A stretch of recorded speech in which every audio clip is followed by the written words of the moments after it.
Hello everyone, welcome to another exciting episode of Painting of the Week, and this week we're going to be discussing one of the most iconic images in all of Western art history, and that of course is Botticelli's The Birth of Venus. Painted in the 1480s, so this was the Renaissance, which of course is this great revival of classical interests throughout Europe. And this painting, and really much of Botticelli's work, was commissioned by the Medici. So the Medici court was very much interested in the ancient Greek philosophies of Plato. They're oftentimes associated with this movement called Neoplatonism, which emphasizes Plato's theory of forms. So just to give you a little bit of the requisite philosophical background for this painting, Plato argues that objects in the material world, as we experience them, are really just imitations of the ideal forms that embody the true essence of something that a material object can only represent to some extent. So, for instance, an object that is blue appeals to this true form or this true essence of blue, but only to a limited extent. We can never really see an object that is truly the essence or the form of blue. So the question then arises as to how do we depict the forms of something like love or beauty? And of course, Plato argues that in our kind of unenlightened, mundane, humanistic state of being, we can't do that. And perhaps then we could argue that this is Botticelli's best attempt to capture the true essence or the form of love and beauty. Now, this painting deviates a bit from the Renaissance norm in that we're not overly concerned with naturalism here. Perspective isn't given a particularly good deal of weight. There's some perspective here, some depth in the painting, and of course we also have this horizon line that extends along the back here. But Botticelli's done something a little bit unusual. He's pushed all of the figures forward towards the front of the canvas into almost like a single plane that forms an interface between the canvas and the viewer. And this is very reminiscent of the traditional Greek paintings. And I'm not talking about like the neoclassical paintings with Greek themes, but oftentimes we associate ancient Greek art with vases. And you can kind of imagine how this painting, being very linear, could maybe form the periphery or the artwork along the side of a vase. The lighting here is very slight, which Botticelli's accomplished using a tempera that gives the canvas kind of a translucent quality, or sort of a soft background, something that we would traditionally associate with a fresco.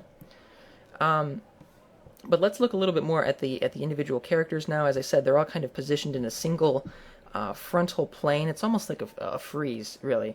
And of course, at the central figure is Venus, who's standing in this modified contrapposto. The realistic anatomical stance here, of course, isn't really important because we're looking at perfection, as I said, not naturalism. So this is the ideal feminine form, which is, of course, voluptuous. We have these gentle curves. She has the elongated torso and the elongated neck, and, of course, long, flowing blonde hair. And Botticelli actually accented her hair with touches of gold leaf, which is something that he also did in her eyes, which gives her a kind of brilliance, a kind of warmth that kind of adds to this essence of what love or what the ideal feminine beauty looks like. On the left, we have two figures. This person is the Greek god Zephyrus, and then he's kind of inextricably intertwined down here with the nymph Chloris. And Chloris is a symbol of springtime, which we're going to elaborate on a little bit later.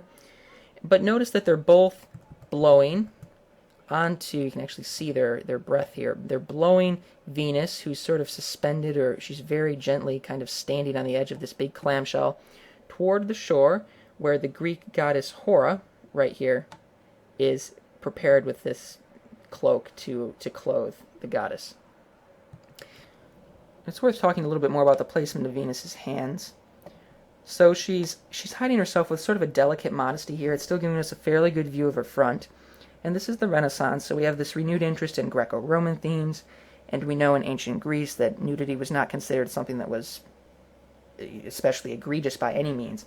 But artists are beginning to push the envelope on the more conservative themes of the Middle Ages. So we know medieval art was typically religious in nature. And I was watching Smart History's video on this painting, and they were discussing that during the Middle Ages in art, if we saw nudity, usually it was a painting of Eve in the Garden of Eden, so prior to the materialization of original sin. And we usually think of the Garden of Eden as this sort of paradise where mankind lived with, in harmony with nature. We had a true understanding of things like beauty, love, and that's kind of gets back to this Neoplatonic argument of the forms, this enlightened state in which we really understand the essence of something like love. So one theory that I think is interesting to advance here is that perhaps Botticelli is attempting to kind of play off of this religious and philosophical theme by looking at this painting as a depiction of beauty or of love in their purest form, which is an ancient Greek idea, which is based on the philosophies of Plato, while using this contextual background of a garden of paradise, like the Garden of Eden. In what sense do we have that we're in a garden here? Well, there's these flowers that are falling from the sky here. We also have this Niflu design on Hora's clothing and also on the cloak that she's about to throw onto Venus. I mentioned before, too, that Chloris is a nymph who's usually associated with springtime, and we could also maybe think of springtime as this kind of extended metaphor for divine love as the gods, renew the face of the earth every year. But what really makes this painting interesting is that if we accept the fact that Botticelli is using a sort of Eden-like setting as the background for this painting, instead of using a biblical figure like Eve in the Garden of Eden, he's placed this pagan goddess in here instead. So this painting, I think, really serves as an interesting transition from a more conservative religious art that we usually associate with the Middle Ages into this kind of new era of Greco-Roman interests. And this is such a great juxtaposition of those two ideas.